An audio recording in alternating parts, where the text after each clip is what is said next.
اعوذ باللہ من الشیطان الرجیم بسم اللہ الرحمن الرحیم نساؤکم حرث لکم، تمہاری بیویاں تمہاری کھیتیاں ہیں۔ کیا خوبصورت انداز ہے، پردے کے اندر گفتگو کر کے ایک سینسٹیو ٹاپک کو بڑے احسن طریقے سے ایڈریس کیا جا رہا ہے۔ فَأْتُوا حَرْثَكُمْ أَنَّا شِئْتُمْ، تو اپنی کھیتیوں میں آؤ جس طرح سے بھی تم چاہو۔ اس کانٹیکسٹ میں بخاری و مسلم میں حدیث ہے کہ یہودیوں کے ہاں یہ ایک مت پائی جاتی تھی کہ اگر کوئی شخص اپنی وائف کے ساتھ ازدواجی تعلق اس اعتبار سے قائم کرے کہ وہ اس کی وائف جو ہے وہ اب ظاہر ہے کہ میں کنٹرول فاز میں ہی گفتگو کروں گا، میں نے سیکس کے ریلیٹڈ مسئلہ نمبر 155 ڈیٹیل کے ساتھ ریکارڈ کروا دیا ہے، بار بار ان ٹاپکس کو اس طریقے سے ایڈریس کرنے کی ضرورت نہیں ہے کہ وہ میاں بیوی کا تعلق تو اسی طریقے سے قائم ہو جو اللہ تعالیٰ نے اجازت دی ہے، جس جگہ سے تعلق قائم کرنا ہے، لیکن اس کے لیے اگر وہ خاوند جو ہے وہ اپنی بیوی کے ساتھ تعلق پیچھے کی طرف سے قائم کرے، لیکن تعلق اسی جگہ پر قائم کرے جہاں پر قائم کرنے کا اللہ نے حکم دیا ہے، کیونکہ کھیتی جب بات کی گئی ہے تو بیج بونے کی جگہ وہیں پر ہے کہ وہاں پر اگر بیج بویا جائے گا تو اولاد پیدا ہوگی۔ تو یہودیوں کے ہاں یہ تھا کہ اگر سامنے سے تعلق قائم کیا جائے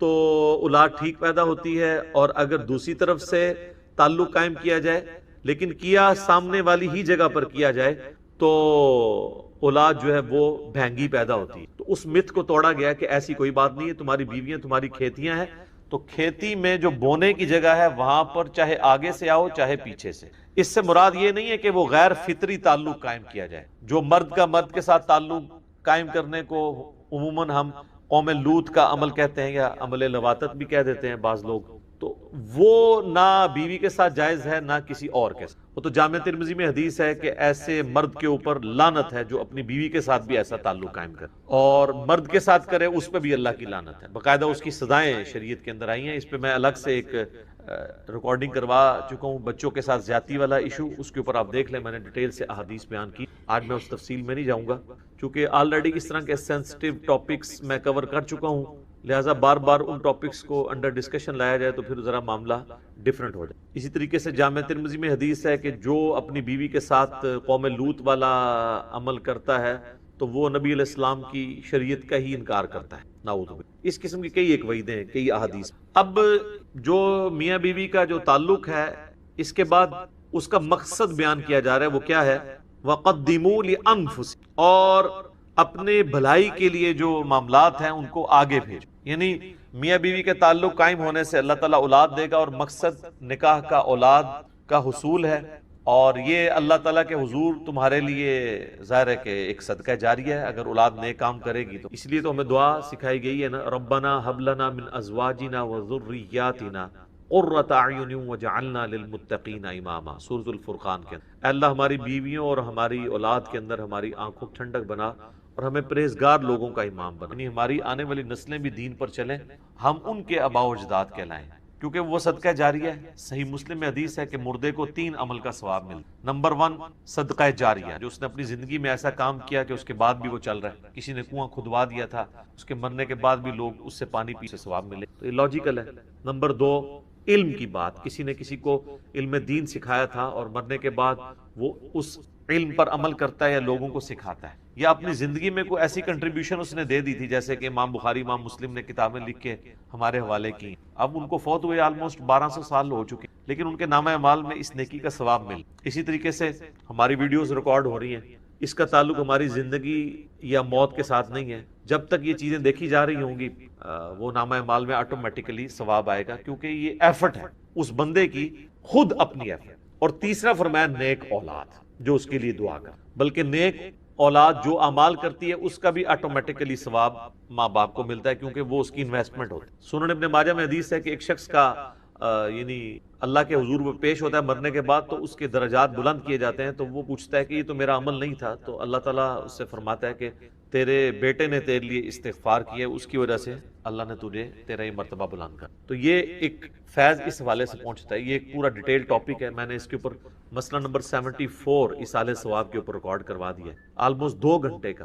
میرے جو 2 گھنٹے یا 3 گھنٹے کی ویڈیوز ہیں ان میں سے سب سے ٹاپ پہ جو ویڈیو گئی ہے وہ اصالہ ثواب والی، کیونکہ یہ ہر گھر کا مسئلہ ہے. کسی کی اولاد فوت ہو جاتی ہے، کسی کے ماں باپ فوت ہو جاتے ہیں، بیوی مر جاتی ہے، پھر مرنے کے بعد ان کو خیال آ رہا ہوتا ہے کہ اب ہم ان کے لیے کیا نیکی کر سکتے. تو وہ پھر پوچھتے ہیں، تو نیٹ پہ جب بھی کوئی اصالہ ثواب کا آپ لفظ لکھیں نا دنیا میں کہیں بیٹھ کے، تو سب سے ٹاپ پہ وہ والی ویڈیو، کیونکہ سب زیادہ لوگوں نے دیکھی. میں نے کئی ایک احادیث بیان کی ہیں قرآن پاک سے، دلائل پیش کیے ہیں کہ میت کو مرنے کے بعد ثواب پہنچتا ہے ان نیک اعمال کا جو اس نے دنیا میں کیے، یا اس کی طرف سے جو صدقہ و خیرات بعد میں. باقی رہ گئے یہ تیجے 40ویں اور قرآن پڑھ کے بخشنا، تو یہ ساری سب کانٹیننٹ کی بدعات ہیں جو اب آلموسٹ سب کے ہاں ہی آ چکے ہیں. بریلوی اسے تیجا یا سوئم یا 10واں یا آپ کہہ لیں 40واں کہہ کے منا لیتے ہیں. دیوبندی اسی کو کہتے ہیں دعا ہوگی، لفظ انہوں نے دعا ہوگی پڑھ رہے، وہ بھی وہاں پہ بھی قرآن پڑھ پڑھ کے بخش رہے ہوتے ہیں. اور ایسے لوگوں کو قرآن بخش رہے ہوتے ہیں جنہوں نے پوری زندگی خود قرآن کھول کے نہیں پڑھا ہوتا کہ قرآن میں اللہ نے ہمیں کیا بتایا. اب مجھے بتائیں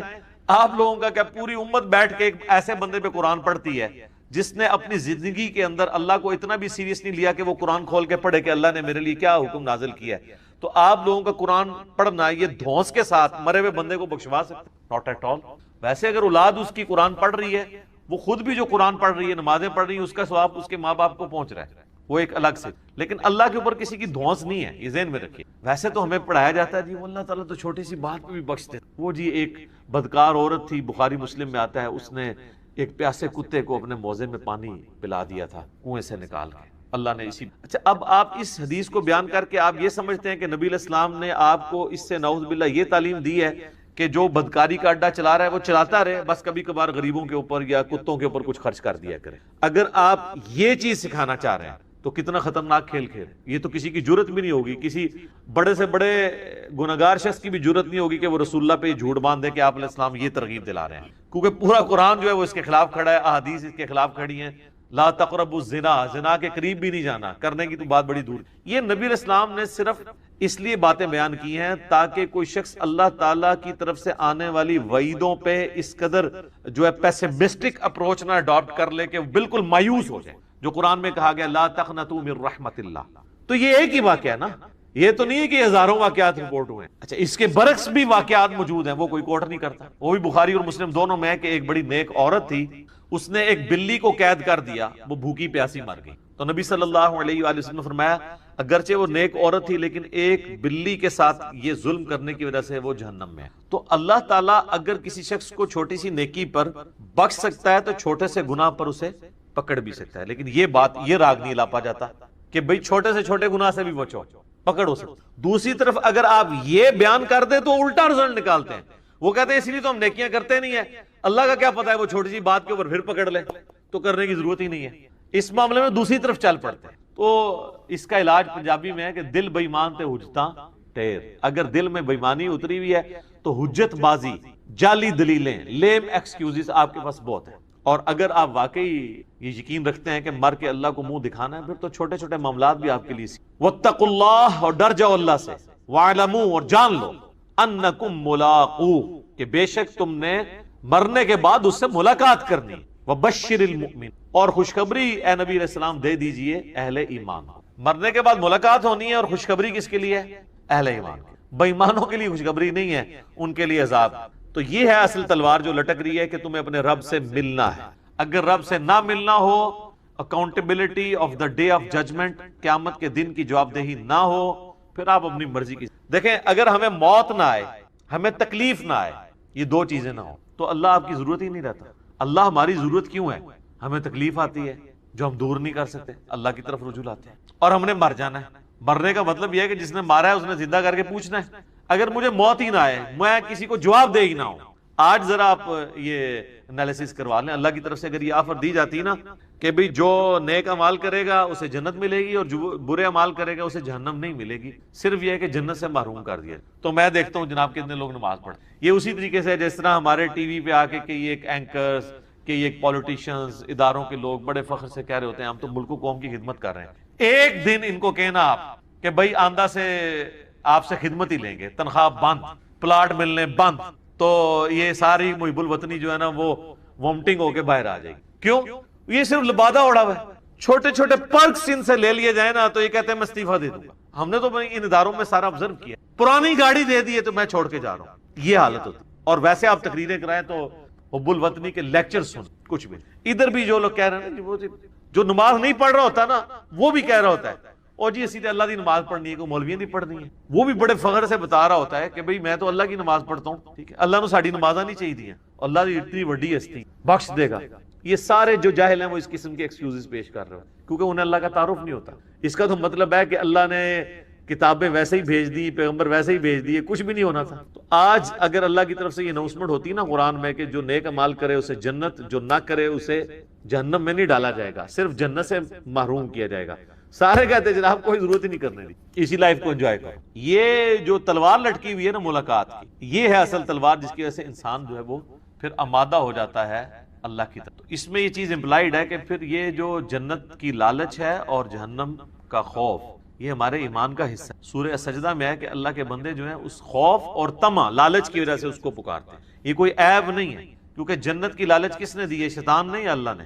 تو جو لالچ اللہ دے رہا ہے اس لالچ کی طرف جانا اور اس کو فخریہ بیان کر رہا ہے کہ میری رحمت کا مقام ہے، اس جنت کی توہین کرنے والا تو کافر ہے۔ ہاں صوفیاء لا کہتے رہے جی ہم جنت کو آگ لگا دیں گے اور دوزخ کو جو ہے وہ ٹھنڈا کر دیں گے تاکہ لوگ اللہ کے لیے عبادت کریں، یہ نان سینس بات ہے۔ یہ جو لوگ کہتے ہیں نا ان کو ذرا ایک دن کے لیے نہیں ہے، 1 منٹ کے لیے جو ہے نا ان کو موم بتی پہ ذرا ہاتھ رکھوائیں، ساری بزرگی باہر آ جائے گی۔ وہ جناب وہ کہتے ہیں جی بایزید بستامی فرماتے تھے کہ قیامت والے دن میں اللہ کو یہ آفر دوں گا کہ مجھے اکیلے کو دوزخ میں ڈال دے اور پوری انسانیت اگر بخشی جائے تو میں دوزخ میں جلنے کے لیے تیار ہوں۔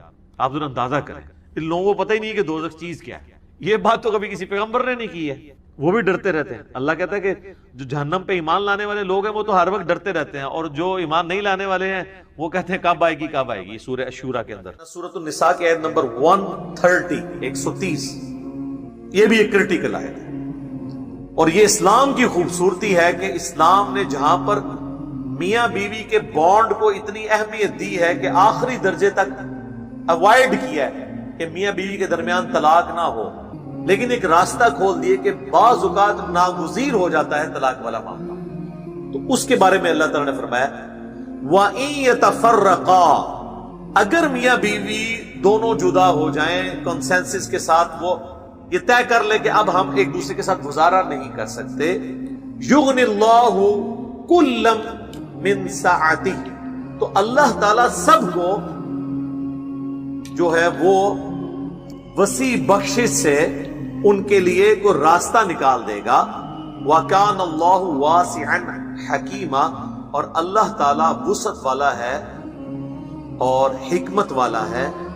یعنی اگر میاں بیوی کسی معاملے میں الگ ہو جاتے ہیں تو اللہ تعالیٰ دونوں کے لیے کوئی راہ نکال دے گا، یعنی اس بیوی کو کوئی نیا اچھا شوہر دے دے گا اور اس شوہر کو کوئی نئی اچھی بیوی مل جائے گی۔ یعنی اگر یہ نظر آ رہا ہے کہ رشتہ نبھنے والا نہیں ہے تو زبردستی وہ رشتہ آپ نے نبھانا نہیں ہے۔ اور ہمارے معاشرے میں یہی ہوتا ہے، اکثر آپ سنتے ہیں نا 20 سال بعد طلاق ہوگی، 30 سال بعد طلاق ہوگی، کیوں؟ وہ رشتہ داروں کے پریشر کی وجہ سے رشتہ چل رہا ہوتا ہے یا اولاد کی وجہ سے کمپرومائز کرنے کی وجہ سے چل رہا ہوتا ہے۔ تو شروع ہی میں علیحدگی اختیار کر لینی چاہیے اگر آپ کو یہ نظر آ رہا ہے کہ یہ معاملات آگے نہیں چل رہے۔ لیکن وہ بات اپنی جگہ موجود ہے، سنن ابی داؤد میں حدیث ہے کہ اللہ تعالیٰ کو حلال چیزوں میں سب سے ناپسندیدہ طلاق ہے حلال۔ حلال اس لیے کہ بعض اوقات واقعی ضرورت پڑ سکتی ہے۔ اب کسی کی عورت جو ہے وہ کھلی بے حیائی پہ اتری ہوئی اور بار بار سمجھانے کے باوجود باز نہیں آ رہی، تو ظاہر ہے پھر آخری حل تو یہی ہے نا، یہ نہ ہو کہ وہ اس کی اولاد کو بھی برباد کر دے، تو آخری ڈیسیژن۔ لیکن اس میں قرآن میں کہا گیا کہ اگر کوئی عورت بے حیائی پہ اترے، سورۃ النساء میں ہی گزرا ہے، تو سب سے پہلے اسے اپنے بستر سے الگ کرو، پھر بھی نہ وہ مانے پھر اسے مارو، لیکن مارنے میں وحشیوں کی طرح نہیں مارنا، جیسے ایک بچوں کو تنبیہ کے لیے مارا جاتا ہے، وہ بھی بخاری مسلم میں حدیث ہے، نبی علیہ السلام نے چہرے پہ مارنے سے منع فرمایا۔ تو آخری درجے تک طلاق کو اوائڈ کیا گیا، لیکن بعض اوقات جینون ضرورت پڑ جاتی ہے، زبردستی کے رشتے نبھانا یہ تو بڑی سخت زیادتی والی بات ہے، اس لیے اس کو حلال قرار دے دیا گیا۔ اور قرآن کی یہ آیت اس کو سپورٹیو ہے کہ اگر میاں بیوی مرضی سے علیحدہ ہونا چاہتے ہیں تو علیحدہ ہو سکتے ہیں، یہ کوئی گالی نہیں ہے۔ وہ جو حدیث میں ہے کہ آخری درجے تک اوائڈ کرنا ہے اور حلال چیزوں میں ناپسندیدہ اس صورت میں جب آپ کسی کے ساتھ ناحق کر رہے ہیں، اور دوسرا اللہ کو یہ پسند نہیں ہے کہ خاندانی نظام ٹوٹے، لیکن اگر خاندانی نظام اس علیحدگی سے بچتا ہو پھر علیحدگی میں عافیت ہے۔ اگر جسم پہ ایسا پھوڑا نکل آئے کہ جو پورے جسم کو تعفن کا شکار کر کے انسان کی موت کا سبب بن سکتا ہے اور وہ ٹانگ کٹوانی پڑ جائے تو ٹانگ کٹوانے میں کوئی حرج نہیں، جان تو بچ جائے گی نا، باقی وہ ٹھیک ہے۔ صحیح مسلم میں حدیث ہے کہ شیطان کا تخت پانیوں پہ لگا ہوا ہے، شام کے وقت سارے چیلے اس کے اکٹھے ہو کر پورے دن کی کارگزاری اسے سناتے ہیں۔ کوئی کہتا ہے میں نے آج فلاں شخص سے چوری کروائی، کوئی کہتا ہے میں نے فلاں شخص سے بدکاری کروائی، تو وہ شیطان امپریس نہیں ہوتا۔ پھر ایک چیلا آگے کہتا ہے کہ آج میں نے میاں بیوی کے درمیان علیحدگی کروا دی، تو شیطان اسے گلے لگا کے ملتا ہے کہ اصل کام تو نے کیا ہے، کیونکہ باقی سارے گناہوں کی ماں یہ ہے کہ خاندانی نظام ٹوٹ جائے۔ خاندانی نظام میاں بیوی کے درمیان جو بانڈ ہے وہ اولاد اور سیکس ہے، دونوں میں سے ایک چیز بھی خراب ہو جائے میاں بیوی کا رشتہ نہیں چل سکتا۔ اور اولاد کی پرورش تو ہے ہی ماں باپ کی وجہ سے ہے۔ آپ دیکھ لیں کہ جن کے ماں باپ کی طلاق بچپن میں ہو جاتی ہے، ایسے بچوں کے مینٹل ماڈلز بدل جاتے ہیں پوری زندگی کے لیے۔ پھر سوتیلی مائیں یا سوتیلے باپ ان کے ساتھ کیا سلوک کرتے ہیں۔ ایسی عورتوں کی اگر بچیاں ہو، کہیں اور شادی ہو، ان کو اپنے نئے خامن سے اپنے بچیوں کے بارے میں خطرہ لگا رہتا ہے۔ اسی طریقے سے سوتیلی مائیں بھی بڑا برا سلوک کرتی ہیں۔ تو یہ ایک بڑا خطرناک معاملہ ہے۔ اس لیے یعنی شیطان کو بھی پتا ہے کہ میں نے خاندانی نظام برباد کیا تو میں دنیا کی ہر برائی اس کے ذریعے انجیکٹ کر سکتا ہوں معاشرے میں، اس لیے پھر اس چیز کو ناپسندیدہ قرار دیا گیا۔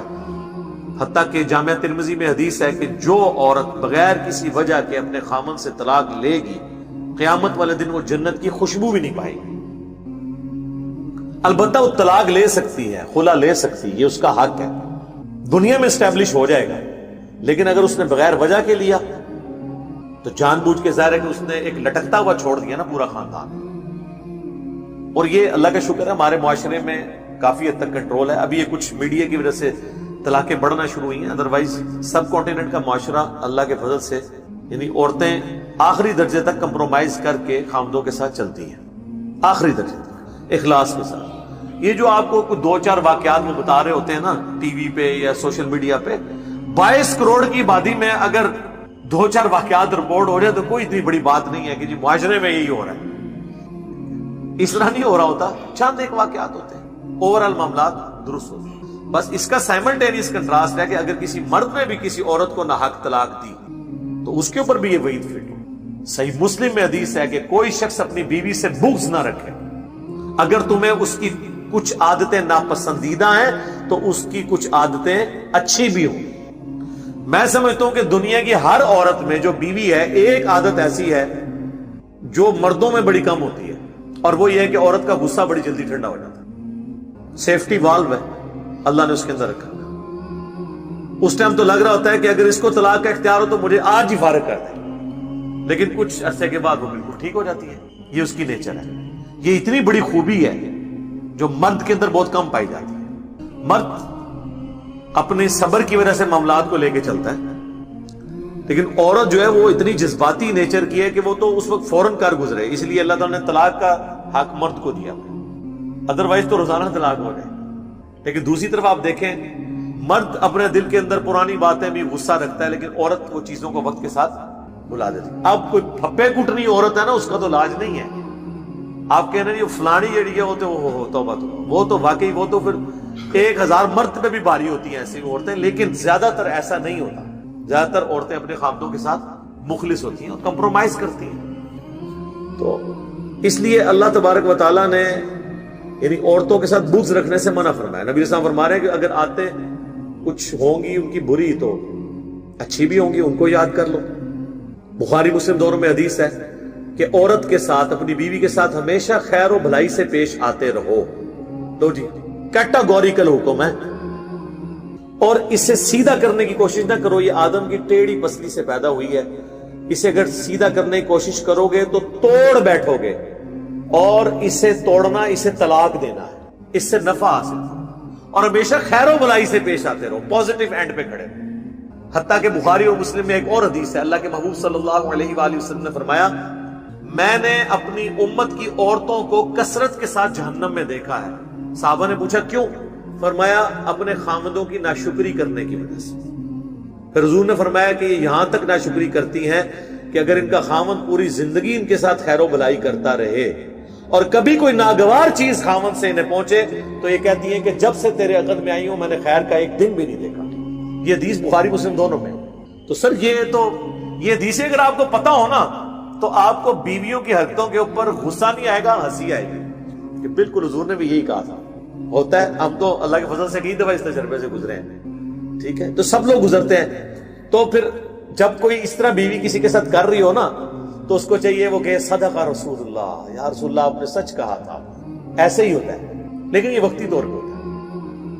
آپ دیکھیں حضور نے کہیں ترغیب یہ نہیں دلائی ہے کہ ایسی عورت کو چھوڑ دو. فرمایا یہ عورتیں ایسی ہوتی ہیں, ان کے ساتھ اس طریقے سے گزارا کرو. اور عورتوں کو کہا کہ تمہیں میں نے جہنم میں کثرت میں دیکھا ہے. ایک اور حدیث ہے بخاری اور مسلم کی, اس میں الفاظ ہیں کہ تم اپنی زبان سے اپنے شوہروں کو تکلیف دیتی, اے عورتوں زیادہ سے زیادہ صدقہ کرو تاکہ تم جہنم سے بچ سکو. میں نے کثرت کے ساتھ تمہیں جہنم میں دیکھا ہے اپنے خامدوں کے ساتھ ناشکری کرنے کی. اسی لیے تو حضور نے فرمایا تھا, سنن ابی داؤد میں حدیث ہے کہ اگر میں سجدہ جائز سمجھتا تو عورتوں سے کہتا کہ اپنے خامدوں کو سجدہ کریں اس حق کے سبب جو اللہ نے ان کو دیا. لیکن اس کا یہ مطلب نہیں ہے کہ اب خامد جو ہے وہ زبردستی اس کے ساتھ کرنا شروع کرے گا, اس پہ ظلم کرنا شروع کر دے گا. نہیں. جامعہ ترمذی میں حدیث ہے, اللہ کے محبوب صلی اللہ علیہ وآلہ وسلم نے فرمایا تم میں سب سے بہتر وہ ہے جو اپنے گھر والوں کے لیے بہتر ہے. ہم نے تو یہ دیکھا ہے کہ جتنے دنیا میں لوگ با اخلاق ہیں نا, مشہور ہیں کہ جی کیا اخلاق ہے, گھر میں اتنے بڑے وہ کتا نیچر کے لوگ بنے ہوتے ہیں, یعنی کتے سے بھی زیادہ ان کی زبان سخت ہوتی ہے. میرا خیال باہر جتنی سن کے آتے ہیں نا وہاں لوگوں کے سامنے رکھ رکھا انہوں نے رکھا ہوتا ہے, لوگ ہماری تعریف کرتے ہیں اور سارا باہر والوں کا غصہ آ کے بیوی بچوں پہ نکالتے ہیں. یہ کوئی کمال نہیں ہے. کمال یہ ہے کہ آپ اپنے گھر والوں کے لیے ٹالرنس شو کریں. یہ مشکل کام ہے اور انسان میں گھر میں ہی پتہ چلتا ہے جب اپنے بیوی بچوں کے ساتھ کیا سلوک ہے تو اس کا کریکٹر وہاں پہ پتہ چلتا ہے کہ وہ کتنا خوش اخلاق ہے, کتنا دین پہ چلنے والا ہے. باہر تو سارا بناوٹی ہوتا ہے نا, لبادے اڑے ہوئے ہوتے ہیں, وہ تو آپ جو مرضی کروا لیں. اسی طریقے سے ایک حدیث ہے بخاری اور مسلم میں, پریکٹیکل. سیدہ عائشہ کہتی ہیں کہ ایک دن مسجد نبوی کے اندر حبشی جو ہیں وہ نیزوں کے ساتھ پریکٹس کر رہے تھے, کھیل رہے تھے مسجد کے اندر. تو میں نے حضور سے خواہش کا اظہار کیا, یا رسول اللہ میں نے یہ کھیل دیکھنا ہے. تو حضور علیہ السلام میرے سامنے کھڑے ہوئے تو میں ان کے پیچھے پردے میں کھڑی ہوگی, یعنی حضور کو اوٹ بناتے ہوئے, اور میں حبشیوں کے اس کھیل کو دیکھنا شروع ہو گئی. اور پھر سیدہ عائشہ کہتی ہیں کہ تم سوچ سکتے ہو کہ ایک کم عمر کی لڑکی کتنی دیر تک شوق سے وہ کھیل دیکھ رہی ہوگی. اور میں جتنی دیر کھڑی رہی تو حضور صلی اللہ علیہ وآلہ وسلم اتنی دیر کھڑے رہے, یہاں تک کہ میں خود تھک گئی. تو پھر آپ علیہ السلام الگ ہوئے, ورنہ آپ علیہ السلام یہ ڈیوٹی دیتے رہے. آپ اندازہ کریں ایک بیوی کے ساتھ یہ اس نے شروع. پھر سنن ابی داؤد میں حدیث ہے, نبی علیہ السلام نے سیدہ عائشہ سے ایک دفعہ کہا کہ دوڑ لگاتے ہیں. تو حضرت عائشہ آگے نکل گئی, حضور پیچھے رہ گئے. پھر سیدہ عائشہ کہتی ہیں کافی عرصے کے بعد حضور نے کہا کہ آج پھر دوڑ نہ لگائیں. اور پھر وہ کہتی ہیں میں اس وقت تھوڑی فربا ہو چکی تھی, بلکی ہو چکی تھی, میرا وزن بڑھ چکا تھا. تو حضور مجھ سے آگے نکل گئے اور میں پیچھے رہ گئی. تو حضور نے فرمایا یہ اس وقت کا بدلہ اتر گیا.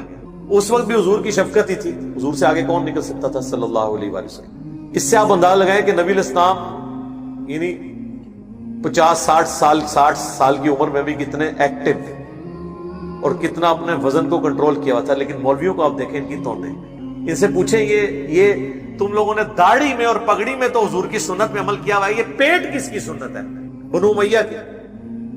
بس اتنا ہی میں کہوں گا, باقی ان کو پتہ چل جائے گا کیا کہنا ہے. بخاری مسلم دونوں میں حدیث ہے سب سے بہتر زمانہ میرا, پھر میرے صحابہ کا, پھر ان کا جو ان کو دیکھے, پھر ان کا جو ان کو دیکھے, صحابہ تابعین تبع تابعین. اس کے بعد جھوٹے لوگ پیدا ہوں گے, امانت میں خیانت کریں گے اور موٹاپے کو پسند کریں گے. بیٹھ کے وظیفے لگے ہوں گے, بیٹھ کے کھائیں گے اور اتنے ان کے پیٹ نکلے ہوں گے. موٹاپے کو پسند کریں گے, مراد نہیں ہے کہ ان کو موٹے لوگ اچھے لگے, مراد یہ کہ وہ خود موٹے ہوں گے. تو خود موٹا تو ہوتا ہے کھانے سے. یہ جو لوگ کہتے ہیں نا میں اینا جا کھانا پر کے کر وزن نہیں کٹتا, جھوٹ مار دینے. کھاتے ہیں وہ زیادہ, کھانا چھوڑے تو وزن آپ کا واپس آ جائے. تو موٹاپے کو پسند کریں گے. اور یہ آپ علماء دیکھ لیں, ان کا پورا کے پورا دین سفید کپڑوں میں, ٹخنوں سے شلوار اوپر کرنے میں, پگڑی باندھنے میں, داڑھیوں کی لمبائی میں، زلفیں رکھنے میں، تسبیح پکڑنے میں، ان کو کبھی پوچھیں کہ آپ کہتے ہیں نا سنت کے مطابق گیٹ اپ اڈاپٹ کرنا ہے، تو سنت کے مطابق پیٹ نہیں رکھنا۔ نبی علیہ السلام کا تو پیٹ نکلا ہوا نہیں تھا، اور آپ تو اس چیز کو ناپسند فرماتے تھے۔ آپ علماء کو دیکھیں، بعض تو ایسے ہیں جو بڑے سائز کے صوفے میں بڑی مشکل سے پورے آتے ہیں۔ یہ جس کرسی پہ میں بیٹھا ہوں نا، تو آپ یہ دیکھ لیں کہ جتنا میں بیٹھوں اتنی ہی جگہ دائیں بائیں خالی ہے ملا کے، وہ تو اس کرسی پہ پورے بھی نہیں آ سکتے۔ تو اندازہ کریں، تو گیٹ اپ میں آپ نے اس چیز کو بھی اڈاپٹ کرنا ہے۔ بل میں نے یہ ساری اس سے جو ریلیٹڈ چیزیں تھیں وہ بتا دی ہیں کہ بیویوں کے ساتھ اس نے سلوک کرنا ہے، اور اگر خدا نہ خواستہ کبھی کوئی ورسٹ کیس آئے، وہ تو یہاں تک بھی آیا ہے قرآن حکیم میں کہ ایک حکم جو ہے وہ بیوی کی طرف سے اور ایک حکم خامد کی طرف سے بیٹھے گا، یعنی دونوں طرف سے ایک بڑا بیٹھے اور ان کے درمیان صلح صفائی کی کوشش کریں۔ اسلام آخری درجے تک کہتا ہے کہ میاں بیوی کا آپس میں ریلیشن شپ ٹوٹے نہ، لیکن اگر ٹوٹے گا تو یہ کوئی اتنی بڑی گالی نہیں ہے کہ زندگی کسی کی برباد ہوگی۔ اگلے زمانوں میں گالی اس کو مانا بھی نہیں جاتا تھا۔ سیدہ اسماء بنت عمیس، یہ کن کی بیوی تھی؟ سیدنا جعفر طیار کی، جو غزوہ موتہ میں شہید ہوئے تھے، صحیح بخاری میں آتا ہے، یہ ان کی بیوی تھی۔ وہ غزوہ موتہ میں شہید ہوئے تو حضرت ابوبکر صدیق نے شادی کر لی۔ حضرت جعفر حضرت علی کے بھائی تھے، یہ حضرت علی کی بھابھی لگتی تھی، تو جعفر شہید ہوئے تو حضرت ابوبکر نے شادی کر لی۔ بخاری مسلم میں آتا ہے کہ جس سال حضور نے حج کیا اس سال ان سے محمد بن ابی بکر پیدا ہوئے۔ محمد بن ابی بکر حضرت ابوبکر صدیق کے بیٹے، اور ان کی والدہ کون؟ اسماء بنت عمیس، وہ پیدا ہوئے۔ پھر جب حضرت ابوبکر صدیق فوت ہو گئے تو حضرت علی نے ان سے شادی کر لی، اسماء بنت عمیس سے، اور پھر محمد بن ابی بکر کی پرورش حضرت علی نے کی۔ اسی لیے جنگ جمل میں حضرت علی کی طرف تھے، حضرت محمد بن ابی بکر بیٹے حضرت بکر کے تھے، لیکن پرورش چونکہ ان کی والدہ نے ان کے ساتھ نکاح کر لیا تھا۔ تو آپ دیکھیں اس زمانے میں اس چیز کو کوئی عیب نہیں سمجھا جاتا تھا۔ حضور علیہ السلام کی بھی ایک بیوی ہے جو کنواری ہے، سیدہ عائشہ۔ باقی ساری آپ کی بیویاں، 10 بیویاں ان کے علاوہ ٹوٹل 11 اور ایک وقت میں 9، وہ سب کی سب یا طلاق یافتہ ہیں یا بے، کنواری کوئی بھی۔ پہلی شادی انسان کی سب سے 4ویں شادی ہوتی ہے نا، وہ بھی ایک بیوہ عورت ہے، اور ان کی زندگی میں حضور نے دوسری شادی بھی نہیں کی، 24 سال تک کوئی دوسری شادی نہیں کی۔ یہ آپ کی جتنی شادیاں ہیں نا، یہ آخری 8-10 سال کی ہیں، اس سے پہلے آپ کی ایک ہی شادی۔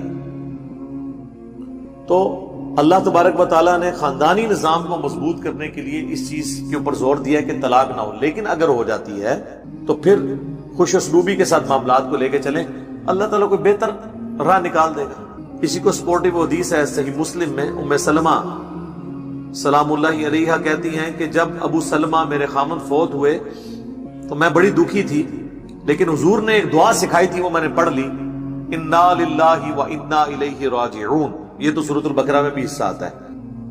ہم بھی اللہ کی طرف سے ہیں، ہمیں بھی اللہ کی طرف لوٹ کے جانا ہے، لہذا جو تکلیف آئی وہ بھی الٹیمیٹلی جب ہم نے بھی اللہ کے پاس پہنچ جانا ہے، تو کوئی تکلیف آئے گی تو وہ بھی اینڈ ہو جائے گی، انسان نے خود بھی اینڈ ہو جانا ہے۔ اللہم اجرنی فی مصیبتی واخلف لی خیرا منہا، اے اللہ اس مصیبت میں مجھے بہتر اجر عطا فرما، اور واخلف لی خیرا منہا، اور میرے لیے اس سے بہتر کوئی اس کا نعم البدل مقرر فرما دے۔ تو کہتی ہے میں نے حضور سے سنا تھا جو یہ دعا پڑھ لے گا نا، تو جب اسے کوئی تکلیف آئے گی نا تو اس تکلیف میں سے اللہ تعالیٰ اس کے لیے کوئی بہتر خیر نکالتا ہے۔ میں دل میں پھر سوچتی تھی کہ ابو سلمہ سے بہتر خامن مجھے کیسے مل سکتا ہے، دعا تو میں نے پڑھ لی۔ پھر کہتی ہے جب عدت میری پوری ہوئی تو حضور صلی اللہ علیہ وآلہ وسلم نے پیغام نکاح بھیج دیا، تو میں نے کہا واقعی اللہ تعالیٰ نے مجھے بہتر نعم البدل عطا فرما دیا۔ ام سلمہ پھر ام المومنین بنی، اور حضور کی بیویوں میں سب سے آخر میں یہ فوت ہوئی ہیں۔ واقعہ کربلا کے بھی 2 سال کے بعد یہ فوت ہوئی ہیں، 63 ہجری کے اندر، یعنی نبی علیہ السلام کے بعد یہ آلموسٹ 52 سال تک زندہ رہی ہیں ام سلمہ سلام اللہ علیہا۔ تو یہ دعا بھی ضرور یاد کریں جب بھی کوئی تکلیف کوئی چھوٹی بڑی آئے، انا للہ و انا الیہ راجعون، اللہم اجرنی فی مصیبتی واخلف لی خیرا منہا۔